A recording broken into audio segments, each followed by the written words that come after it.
Hello, welcome my channel SST zone DAV. हम कर रहे हैं class 8 social science chapter 20 the union government the judiciary. ये कर रहे हैं हम पार्ट 2। हमने पार्ट 1 में चैप्टर का इंट्रोडक्शन, जुडिशरी क्या होती है, जुडिशरी हमारे थर्ड ऑर्गन, हमारे पूरे ऑर्गन सिस्टम, हमारे गवर्नमेंट यूनियन गवर्नमेंट का थर्ड ऑर्गन है, वो हम कर चुके हैं। और हम इंडिपेंडेंस ऑफ जुडिशरी समझ चुके हैं कि हमारा जुडिशरी को इंडिपेंडेंस होना चाहिए, इम्पार्शियल होना चाहिए, अनबायस्ड होने चाहिए। और वो कैसे रह सकता है ऐसा, क्योंकि जजेस की अपॉइंटमेंट उनके क्वालिफिकेशन के बेस पे होती है, उनको इजीली रिमूव नहीं किया जा सकता। उनको रिमूव करने का तरीका इम्पीचमेंट से होता है, उनका टेन्योर फिक्स होता है और उन्हें एडिक्वेट सैलरी मिलती है। इसके अलावा हमने 2 टाइप ऑफ केसेस देखे थे, सिविल केसेस और क्रिमिनल केसेस। सिविल केसेस में क्या आता है, वो केस जो हमारे मनी मैटर, हमारे प्रॉपर्टी से रिलेटेड होता है, ठीक है। उन केसेस में क्या होता है कि जैसे किसी के साथ छोटे मोटे किसी चीज़ को लेकर, लैंड को लेकर, रेंट को लेकर हमारा डिस्प्यूट हो, तो सिविल केसेस में आता है। उसके अलावा क्रिमिनल केस में आता है रॉबरी, थीफ, मर्डर, इस टाइप के केसेस होते हैं। तो अभी हम ये कर चुके हैं। एफआईआर हमने समझा था। एफआईआर क्या है, जब कभी हम किसी पुलिस के पास जाएंगे और वो क्रिमिनल ऑफेंस होगा तो उसे हमारे लिए एफआईआर लॉन्च करनी होगी, जो उसे अपने रजिस्टर करना होगा, तब जाके वो केस आगे बढ़ाएगा, ठीक है। और एफआईआर कोई भी अप्लाई कर सकता है। उसके बाद हमने इंडियन जुडिशल सिस्टम समझा था, सुप्रीम कोर्ट, हाई कोर्ट और सबऑर्डिनेट कोर्ट के बारे में। सबसे ऊपर हमारे पास सुप्रीम कोर्ट होता है, फिर हाई कोर्ट, फिर सबऑर्डिनेट कोर्ट। सबऑर्डिनेट कोर्ट में सिविल कोर्ट और क्रिमिनल कोर्ट 2 तरीके के होते हैं। सिविल कोर्ट में कौन सी चीज़ें, नॉन क्रिमिनल मैटर्स, प्रॉपर्टी और फैमिली इश्यूज़, इन इश्यूज़ पर केसेस होते हैं। और क्रिमिनल कोर्ट में कौन से होंगे, जो रॉबरी, थीफ और जो भी कुछ वायलेंस वाला केस होगा वो उसमें जाएगा, ठीक है। अब हमने इंडियन जुडिशल सिस्टम के सारे समझ लिए थे। क्रिमिनल कोर्ट में किस तरीके के जजेस होते हैं, सेशन जज होते हैं, जो हाई लेवल के क्रिमिनल केसेस लेते हैं, जो हाईएस्ट, जो सबसे बहुत सीरियस होता है, उनको देखते हैं। फिर जो असिस्टेंट सेशन जज होते हैं वो उससे कम जो लेस सीरियस होता है उसको देखते हैं। उसके बाद चीफ जुडिशियल मजिस्ट्रेट होते हैं, जो क्या करते हैं, मिडिल टाइप के जो केसेस होते हैं, जो थोड़े से क्रिमिनल मतलब मीडियम टाइप के, उनको देखते हैं। उसके बाद कोर्ट ऑफ मजिस्ट्रेट, वो बहुत माइनर केसेस देखते हैं। और court of magistrate second class होते हैं, वो बहुत छोटे मोटे झुटपुट लड़ाई पिटाई जो होती है, हाथापाई, वैसे छोटे छोटे केसेस को देखते हैं। फिर हमने सुप्रीम कोर्ट के बारे में जाना था, जो कब इस्टेब्लिश हुआ था, 26 जनवरी 1950 को हुआ था, और उसका हेडक्वार्टर न्यू दिल्ली में है। वहाँ पे सिविल और क्रिमिनल केस दोनों ही डील किए जाते हैं। ये हमारे कॉन्स्टिट्यूशन को इंटरप्रेट करता है। उसमें हमारे 1 CGI होते हैं, यानी chief justice of India, 31 other जजेस होते हैं, ठीक है। इसका सिलेक्शन वगैरह हमने पढ़ लिया था, तो हम इसको दोबारा डिस्कस नहीं करेंगे। इसमें इनका टेन्योर कितना होता है, 5 ईयर का होता है, ठीक है। यानी 65 ईयर्स के जब तक ये नहीं हो जाते तब तक इनका टेन्योर हो जाता है। इनको बीच में रिमूव नहीं किया जा सकता। इनको रिमूव करने का प्रोसेस इम्पीचमेंट ही होता है, ठीक है। पावर एंड फंक्शन हमने पढ़ा था। इनके पास ओरिजिनल जुरिडिक्शन होता है, यानी कोई भी केस डायरेक्ट जब सुप्रीम कोर्ट में आ जाती है और फिर उसको वो कोई किसी भी तरीके का केस हो सकता है, स्टेट यूनियन के बीच कोई डिस्प्यूट हो सकता है, स्टेट स्टेट के बीच डिस्प्यूट हो सकता है, यूनियन और 2 से ज़्यादा स्टेट के बीच डिस्प्यूट हो सकता है, इंटर स्टेट डिस्प्यूट हो सकता है। किसी भी तरीके के जो डिस्प्यूट्स होंगे डायरेक्टली सुप्रीम कोर्ट में आएगा, वो फिर हाई कोर्ट में नहीं जा सकता, क्योंकि ये 2 बड़े लोगों की बात हो जाती है ना। स्टेट और यूनियन के कभी भी जो केसेस होंगे वो हाई कोर्ट में नहीं जाते हैं। फिर एपेलेट जुरिडिक्शन, जब कभी सुप्रीम कोर्ट के पास जो हाई कोर्ट और लोअर कोर्ट में जब कोई फैसला सुना दिया जाता है, जब कोई दे दिया जाता है फैसला, अगर उसके अगेंस्ट वो अपील कर सकते हैं सुप्रीम कोर्ट में, ठीक है। अब वो किसी भी मैटर पे हो सकता है, सिविल केस हो सकता है, क्रिमिनल केस होता है, और कॉन्स्टिट्यूशनल मैटर, मतलब कॉन्स्टिट्यूशन को अगर किसी ने गलत तरीके से इंटरप्रेट किया हो या किसी चीज़ को कॉन्स्टिट्यूशन से अगेंस्ट हो, तो उसके बारे में भी सुप्रीम कोर्ट में आ सकते हैं। फिर उसके अलावा हमारे पास है एडवाइजरी ज्यूरिडिक्शन जो प्रेसिडेंट को ये कॉन्स्टिट्यूशन मैटर या फिर पब्लिक इंपॉर्टेंस के मैटर में सुप्रीम कोर्ट का काम है प्रेसिडेंट को देना। फिर सुपरवाइजरी ज्यूरिडिक्शन जिसमें क्या करना है उसे हाई कोर्ट और वो अभी जितने भी लोअर कोर्ट हैं उसको सुपरवाइज करना होता है। कोर्ट ऑफ रिकॉर्ड यानी जो इंपॉर्टेंट कोर्ट्स होते हैं, जो सुप्रीम कोर्ट में जो भी केसेस होते हैं उनको सब रिकॉर्ड किया जाता है, उनके जो भी प्रोसीजर होते हैं, जो भी उनका फैसला होता है, डिसीजन होता है, उसको रिकॉर्ड किया जाता है और प्रिजर्व किया जाता है और फ्यूचर में होने वाले केस में एज अ क्या कहते हैं लीगल प्रेसिडेंट की तरह उसको क्या किया जाता है, यूज़ किया जाता है। और ये हमारे फंडामेंटल राइट्स को प्रोटेक्ट करने वाला है और ये हमारे कॉन्स्टिट्यूशन का गार्जियन है। पावर ऑफ जुडिशियल रिव्यू हमने किया था, यानी कोई भी डिसीजन चाहे कोई भी गवर्नमेंट ने दिया हो उसको ये रिव्यू कर सकती है। और जो हमारे पार्लियामेंट कोई लॉज बनाएगा, कोई भी स्टेट लेजिस्लेचर या फिर पार्लियामेंट लॉज बनेगा उसको ये रिव्यू कर सकते हैं कि वो हमारे कॉन्स्टिट्यूशन के अगेंस्ट तो नहीं है, अनकॉन्स्टिट्यूशनल तो नहीं है। अगर अनकॉन्स्टिट्यूशनल हुआ तो उसे बंद कर दिया जाएगा, हटा दिया जाएगा। इसीलिए हमारे लिए बहुत ही इंपॉर्टेंट टूल है। ये हमें समझ में आ गया। अब हम यहाँ से करने वाले हैं हाई कोर्ट के बारे में। इतना हमने लास्ट रिवीजन कर लिया, हमने वो चैप्टर्स किया। हाई कोर्ट के बारे में क्या है बच्चों, हाई कोर्ट का क्या काम है, वो क्या करती है, सुप्रीम कोर्ट के अंदर उसका सुपरविज़न है, गाइडेंस है, यानी सुप्रीम कोर्ट उसको सुपरवाइज करती है और उसको देखती है। It is a part of integrated judicial system. हमारा जुडिशियल सिस्टम इंटीग्रेटेड है, यानी एक दूसरे से जुड़ा हुआ है, ठीक है। सुप्रीम कोर्ट सबसे टॉप मोस्ट लेवल पे आती है, उसके बाद हमारा हाई कोर्ट आता है, फिर उसके नीचे हमारे डिस्ट्रिक्ट कोर्ट्स आते हैं। तो इंटीग्रेटेड सिस्टम का क्या है, हाई कोर्ट एक हिस्सा है। एक हाई कोर्ट जो है कई बार एक स्टेट या एक से ज़्यादा स्टेट के लिए भी होते हैं। नॉर्मली ये हर स्टेट में एक एक हाई कोर्ट होता है, पर कई 2 स्टेट्स को मिला के भी एक हाई कोर्ट है। अब हाई कोर्ट का कॉम्पोजिशन कैसे वो समझते हैं। इसके अंदर हमारे होते हैं चीफ जस्टिस और अदर जज। चीफ जस्टिस यहाँ पे CJI नहीं है, यानी चीफ जस्टिस ऑफ इंडिया यहाँ पे नहीं है, यहाँ पे है chief justice of high court. High court में भी एक चीफ जस्टिस होंगे और अदर जजेस होंगे, ठीक है। और वो जजेस जो हैं वो उस स्टेट के साइज़ और पॉपुलेशन पर डिपेंड करते हैं, ठीक है। इनका अपॉइंटमेंट कैसे होता है ये हम समझते हैं। Chief justice is appointed by the president of India.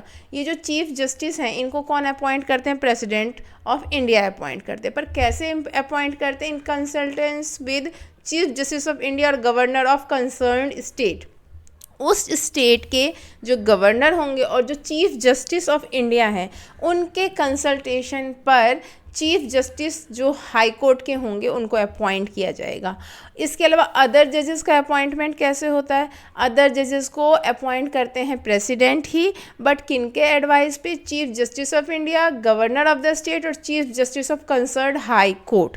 3 लोग गए। अभी एक बार और समझ लो इनके अपॉइंटमेंट। चीफ जस्टिस को अपॉइंट करेंगे हमारे CJI जो सुप्रीम कोर्ट के चीफ जस्टिस हैं, ठीक है, उनके कंसल्टेशन पर। और उस स्टेट का गवर्नर, इन दोनों ने प्रेसिडेंट को सजेशंस दिया, एडवाइस किया कि इनको करना है, तो फिर प्रेसिडेंट उनको अपॉइंट करते हैं।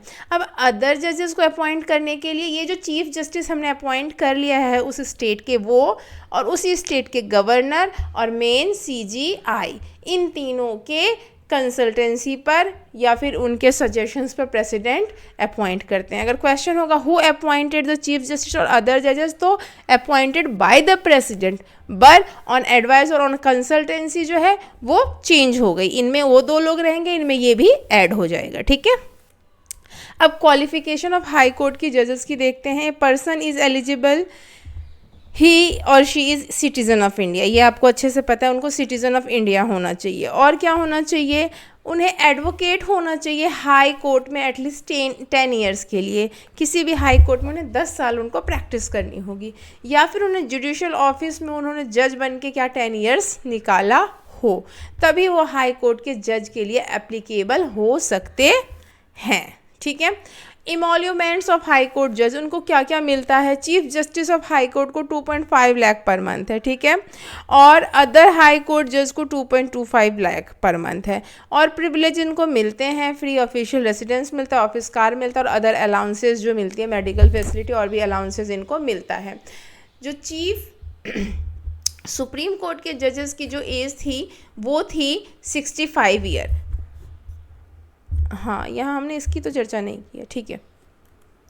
अभी हम देखते हैं tenure and removal. A high court जज hold office till the age of 62 years. High court के जज कितने एज तक रहते हैं? 62 ईयर्स तक, और सुप्रीम कोर्ट के 65।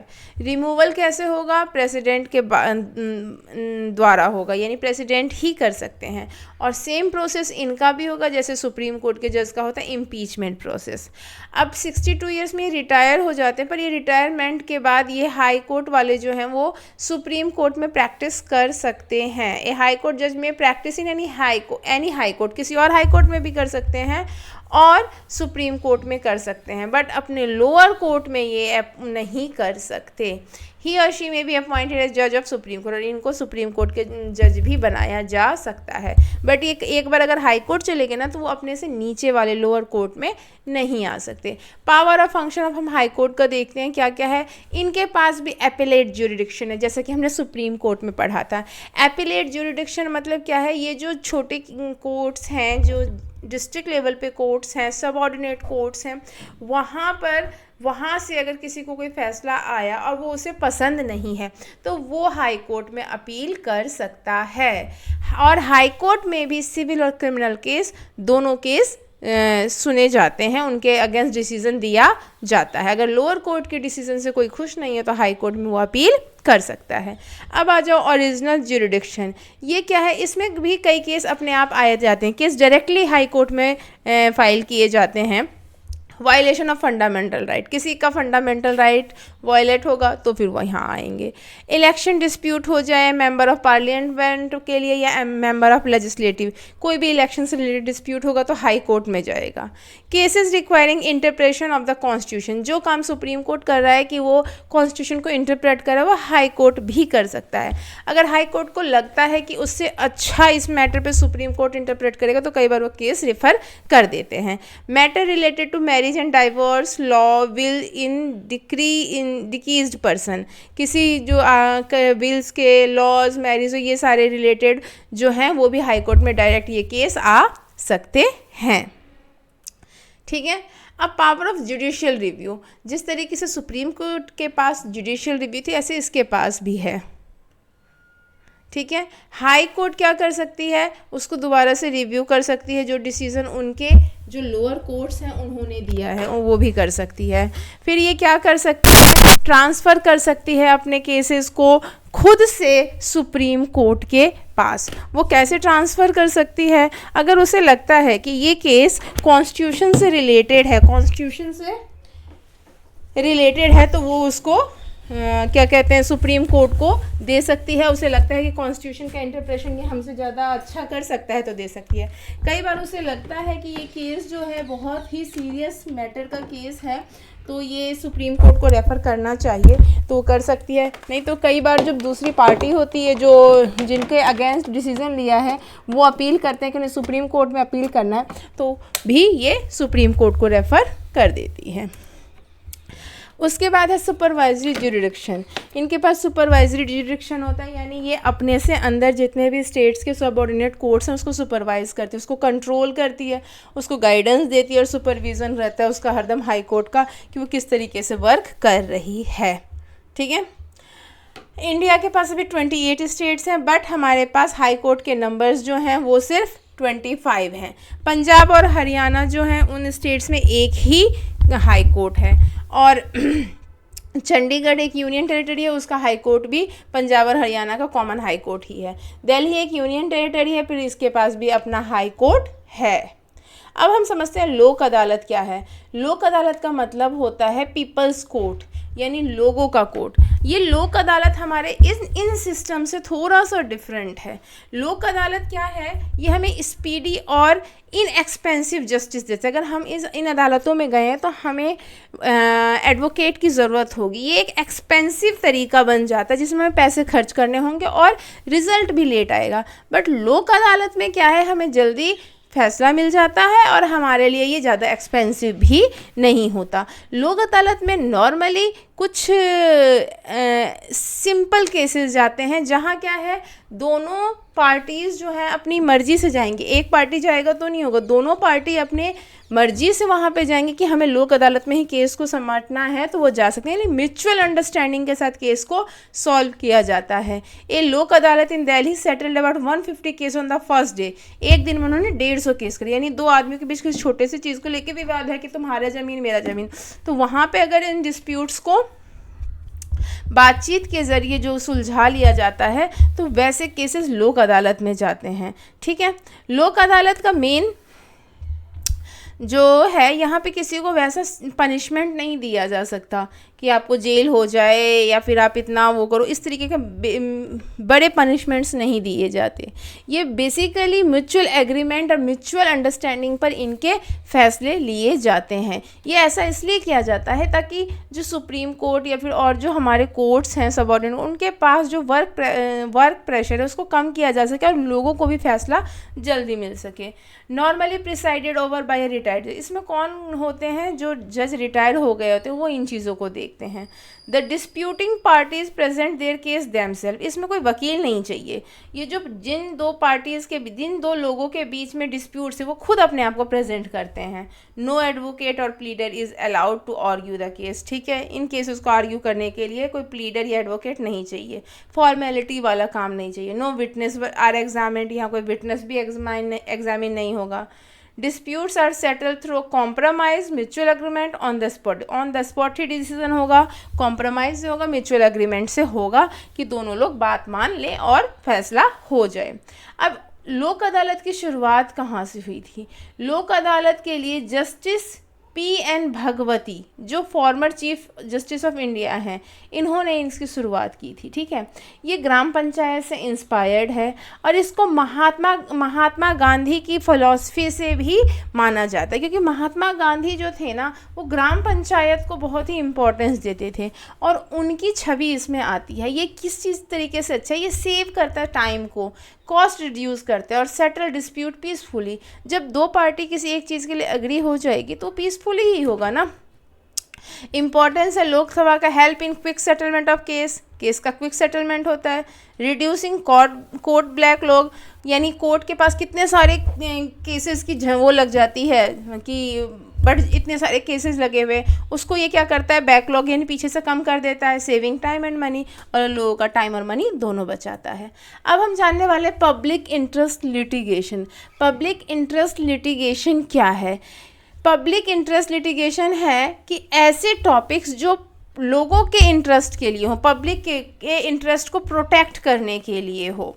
ये किस तरीके की चीज़ें इसमें हो सकती हैं? इसमें हो सकती है वो चीज़ें जिसमें लोगों के फ़ायदे, लोगों की चीज़ें हों, जैसे कि इसे सुप्रीम कोर्ट ने स्टार्ट किया है। ये उन लोगों के लिए है जो पुअर, इलिटरेट और वीकर सेक्शन के लोग होते हैं। इसको कौन फाइल कर सकता है? इसे कोई भी फाइल कर सकता है, any person, even if not personally affected, जो इससे पर्सनली अफेक्टेड नहीं है वो भी कर सकता है। जैसे कि आप देख रहे हो कि कोई ऐसी जगह है जहाँ पे कुछ गरीब लोग रहते हैं और उनको अच्छे से पानी नहीं दी जाती है। अगर आपको ये चीज़ दिख रही है, आप उसके आसपास के इलाके में रहते हो, आपको मालूम है कि उनको राइट टू लाइफ है, तो आप उनके लिए कोर्ट में जाके PIL फाइल कर सकते हैं कि इस एरिया में ऐसे लोग रहते हैं जहाँ पे पानी की सप्लाई नहीं है, उनको पीने के लिए पानी नहीं मिल पा रहा है। तो या फिर कोई और रीज़न हो सकता है, कोई किसी के साथ लड़ाई करता है, कोई बाहुबली है जो किसी को मार पीट रहा है, वो खुद नहीं जा सकती, वो गरीब है, उन्हें पता नहीं है, या फिर किसी के घर में डोमेस्टिक वायलेंस हो रहा है, वो वुमेन नहीं समझती कि उसे क्या करना चाहिए, तो आप उसकी हेल्प के लिए PIL फाइल कर सकते हैं। एक इसके लिए क्या है, सिंपल लेटर और post card can be send to high court और सुप्रीम कोर्ट। हम क्या कर सकते हैं, हाई कोर्ट और सुप्रीम कोर्ट में हम एक सिंपल लेटर दे सकते हैं। The matter must be serious public importance, लोगों के इम्पोर्टेंस, लोगों के भले के टॉपिक से होने चाहिए। एग्जाम्पल ऑफ PIL इशू है हमारे पास, अनसेफ और पुअर ट्रांसपोर्ट सिस्टम, ठीक है, ऐसे एग्जाम्पल्स हो सकते हैं। Supply of unhygienic drinking water, जैसे मैंने अभी एक एग्जाम्पल दिया था।